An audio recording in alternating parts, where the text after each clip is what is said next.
ناظرین کرام السلام علیکم ورحمۃ اللہ وبرکاتہ۔ قربانی کے ایام میں سب سے اہم عمل جو اللہ رب العالمین کو پسندیدہ ہے، محبوب ہے، وہ عمل جانور کا خون بہانا ہے۔ عزیزان محترم، بہت سے ایسے مسائل ہیں جن کی جانکاری ہمیں ہونا بہت ضروری ہوتا ہے، اور ظاہر ہے یہ عبادت ہے، اور عبادت کے تعلق سے مسائل کا معلوم ہونا، اس کے تعلق سے اس کے فروعات، مسائل، ان تمام چیزوں کا جاننا ہمارے لیے ضروری ہوتا ہے، تبھی ہم جا کر قربانی صحیح طریقے پر ادا کر سکتے ہیں۔ تو آئیے انشاءاللہ کچھ مسائل ہم آپ کی خدمت میں پیش کریں گے۔ عزیز ناظرین کرام، غریب شخص قربانی کے بعد اگر امیر ہو جائے، آپ اس مسئلے کو اچھی طرح سمجھیں کہ ایک شخص غریب ہے، فقیر ہے، محتاج ہے، مسکین ہے، ضرورت مند ہے، اس کے اوپر قربانی واجب نہیں ہے، لیکن اس نے اپنی طرف سے قربانی کیا۔ مثال کے طور پر اس نے پہلے دن 10ویں ذی الحجہ کو اس نے قربانی کر دی، اس کے بعد 11ویں یا 12ویں ذی الحجہ کو اس کے پاس اتنا مال آ جاتا ہے، اتنی دولت آ جاتی ہے کہ اب وہ خود صاحب نصاب ہو جاتا ہے۔ تو ایسی صورت میں اگر 11 تاریخ کو یا 12 تاریخ کو صاحب نصاب وہ ہوا، تو اب اس کو دوسرا جانور قربان کرنا ضروری ہوگا۔ اب اس کے اوپر یہ واجب قربانی ہو جائے گی۔ اس نے جو پہلے قربانی کیا تھا وہ اس کی نفل قربانی تھی۔ تو یہ مسئلہ بڑا اہم ہے، اس مسئلے کو ہمیں سمجھنا چاہیے۔ ایسے ہی بہت سے ہمارے یہاں افراد ایسے ہوتے ہیں جو عید الاضحیٰ کی نماز پڑھنے سے پہلے تک محتاج ہیں، مسکین ہیں، ضرورت مند ہیں۔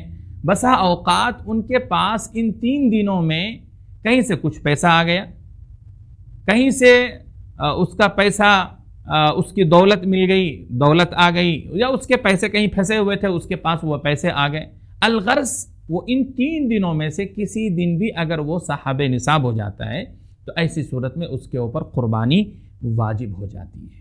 محترم، ایک مسئلہ عام طور پر عوام کی طرف سے زیادہ پوچھا جاتا ہے، وہ یہ ہوتا ہے کہ بڑے جانور میں 7 حصے ہوتے ہیں، اگر ان 7 حصوں میں کسی صاحب نے ایک عقیقہ کا حصہ لے لیا، یا ایک ہی ہیں جنہوں نے 2 حصے لے رکھے، ایک قربانی کا ہے اور دوسرا عقیقے کا ہے، تو کیا ان 7 حصوں میں سے کوئی ایک حصہ عقیقے کا لینا اور عقیقے کی نیت سے اس میں شامل ہو کر کے عقیقہ کرنا جائز اور درست ہوگا؟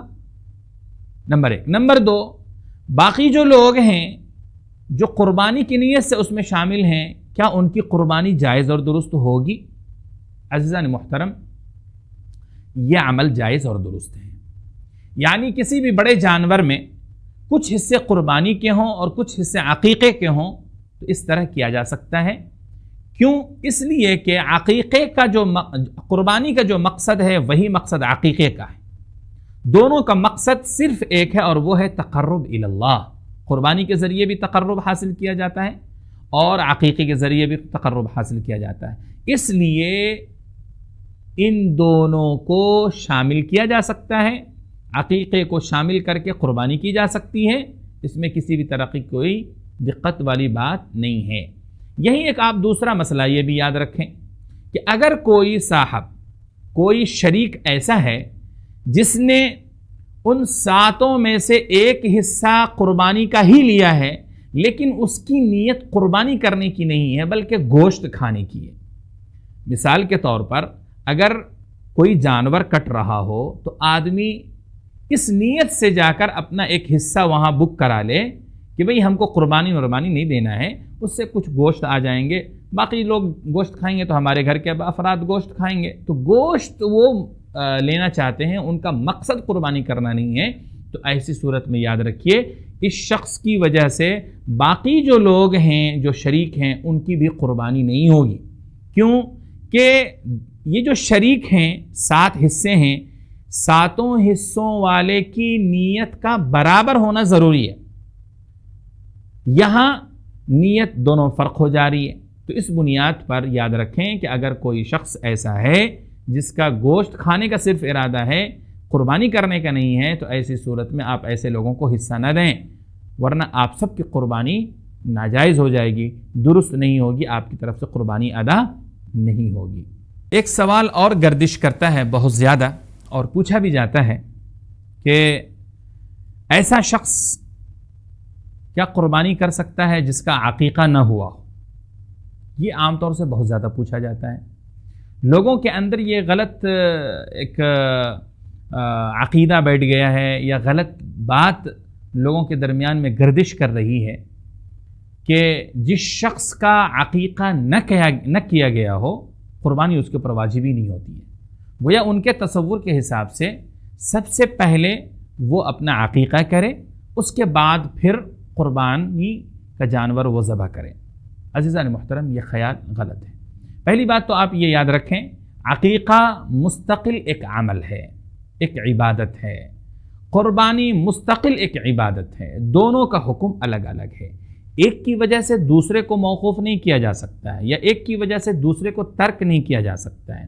تو اس لیے یہ بات یاد رکھیں، اور یہ جو لوگ بھی عقیدہ رکھتے ہیں ان کا یہ عقیدہ درست اور صحیح نہیں ہے، ان کی معلومات غلط ہے، ان کو اپنی معلومات درست کر لینا چاہیے۔ ایک سوال اور ہے جو عام طور سے پوچھا جاتا ہے، بہت سے لوگ ایسے ہیں جو کویت میں، سعودی عربیہ میں، باہر ملکوں میں وہ رہتے ہیں، اور اتفاق یہ ہوتا ہے کہ وہ عید کے موقع سے، عید الاضحیٰ کے موقع سے گھر نہیں آ پاتے ہیں۔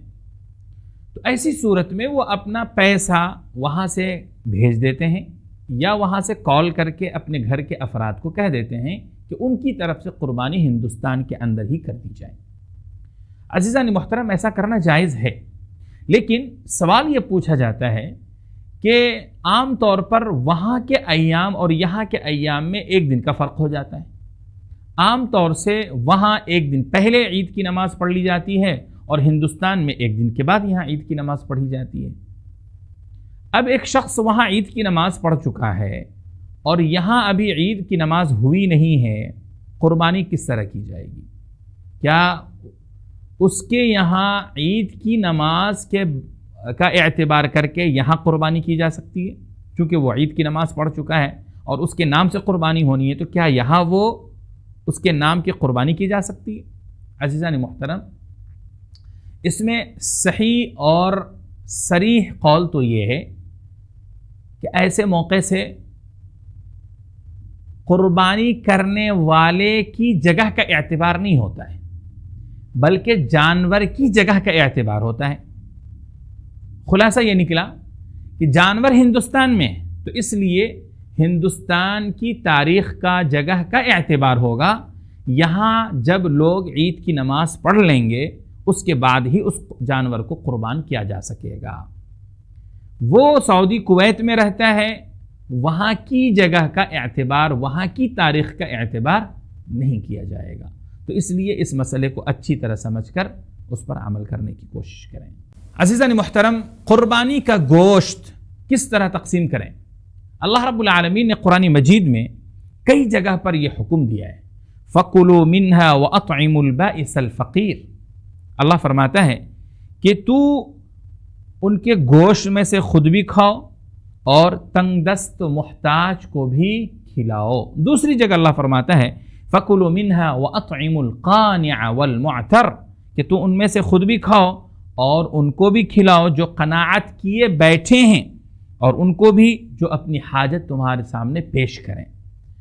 ان آیات سے یہ بات واضح ہوتی ہے کہ قربانی کا جو گوشت ہے صرف خود ہی نہیں کھانا چاہیے، بلکہ اپنے پڑوس میں، اپنے دوست، اپنے عزیز، اپنے رشتہ داروں کو بھی اس میں حصہ دینا چاہیے، ان کو بھی کھلانا چاہیے۔ نبی صلی اللہ علیہ وآلہ وسلم سے جو سنت طریقہ مروی ہے وہ یہ ہے کہ قربانی کے گوشت کو 3 حصوں میں تقسیم کیا جائے۔ ایک حصہ اپنے گھر والوں کے لیے رکھا جائے، اور دوسرا حصہ اپنے اعزاء اقربا، دوست اور احباب کے لیے رکھا جائے، اور تیسرا حصہ غریبوں، مسکینوں، محتاجوں، ضرورت مندوں میں تقسیم کیا جائے۔ اس طرح اگر ہم قربانی کے جانور کے گوشت کو تقسیم کرتے ہیں تو یہ مسنون طریقے پر تقسیم ہو جاتا ہے اور ہر ایک کے جو حقوق ہیں وہ ادا ہو جاتے ہیں۔ لیکن یہاں ایک بات یہ یاد رکھیں، مسئلے کی بات ہے، اور وہ یہ ہے کہ اگر کسی کے گھر میں اتنے افراد ہیں کہ اس جانور کے گوشت کو اگر اس طرح تقسیم کیا جائے گا تو خود اس گھر کے افراد نہیں کھا پائیں گے، وہ محروم ہو جائیں گے، یا مہمان اس قدر ان کے یہاں آ چکے ہیں کہ ان کو خود گوشت کی ضرورت ہے، تو ایسی تمام صورتوں میں اس جانور کے گوشت کو دوسروں کو دینے کے بجائے خود اپنے لیے رکھ لینا اور اپنے گھر کے افراد کو کھلانا، اپنے مہمانوں کو کھلانا جائز اور درست۔ ایک مسئلہ جو بڑا اہم ہے وہ یہ کہ کیا غیر مسلموں کو گوشت دے سکتے ہیں یا نہیں دے سکتے ہیں؟ عزیزان محترم، غیر مسلموں کو قربانی کا گوشت دینا جائز ہے، بلکہ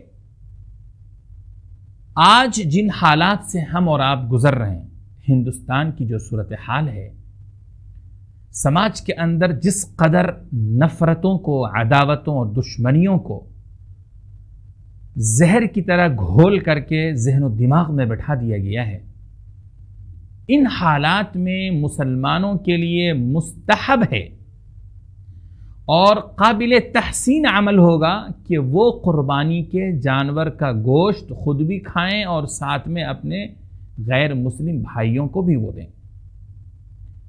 اس کے لیے آپ قرآن مجید کی ایک آیت کو پڑھیں۔ قرآن مجید میں اللہ تعالیٰ ارشاد فرماتا ہے، لا ينهاكم الله عن الذين لم يقاتلوكم في الدين ولم يخرجوكم من دياركم ان تبروهم وتقسطوا اليهم ان الله يحب المقسطين، کہ اللہ تعالیٰ ان لوگوں کے ساتھ احسان اور انصاف کرنے سے منع نہیں فرماتا ہے جو تم سے جنگ نہیں لڑتے اور تمہیں تمہارے گھروں سے نہیں نکالتے ہیں، بے شک اللہ تعالیٰ انصاف کرنے والوں سے محبت فرماتا ہے۔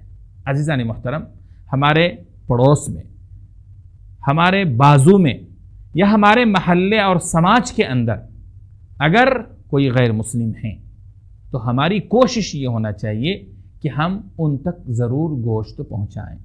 بہت ممکن ہے کہ ان میں سے بہت سے ایسے بھی احباب ہوں، غیر مسلم ہمارے بھائی ہوں جو گوشت نہ کھاتے ہوں، ظاہر ہے کہ ان کو جبر نہیں کیا جا سکتا ہے، لیکن بہت سے ایسے ہمارے غیر مسلم بھائی ہوتے ہیں جن کا تجربہ ہے کہ وہ لوگ قربانی کے گوشت اگر ان کو پیش کیا جائے تو وہ بڑی چاہ سے اور بڑی عقیدت اور محبت سے اس کو لیتے ہیں اور وہ کھاتے بھی ہیں۔ لہٰذا ایسے وقت میں ان کو دینا اور اپنی طرف سے محبت کا، احسان کا اور سلوک بہتر رویے کا ان کے سامنے اقدام کرنا، یہ بڑا قابل مبارک عمل ہوگا اور مستحسن قدم ہوگا۔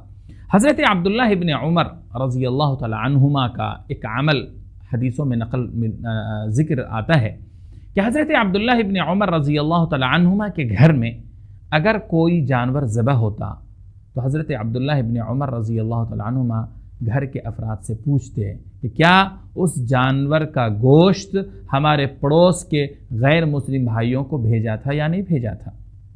عزیزان محترم، اس بات کا خیال رکھنا چاہیے، نبی علیہ الصلوۃ والسلام کا بھی عمل رہا ہے، صحابہ کرام کا بھی عمل رہا ہے، تو یہ ایسا موقع ہے جس موقع سے ہم کو اپنے عید میں، اپنے تہوار میں، اپنی خوشی میں، اپنی شادی میں اور ان تمام محفلوں میں ان کو شریک کرنا چاہیے اور اپنا پیغام محبت انہیں سنانا چاہیے، انسانیت کا درس انہیں دینا چاہیے اور اپنی طرف سے جتنا ہم کر سکتے ہیں اسلام کا صاف ستھرا چہرہ، مسلمانوں کا صاف ستھرا کیریکٹر اور اخلاق اور بہترین رویہ ان کے سامنے رکھنا چاہیے۔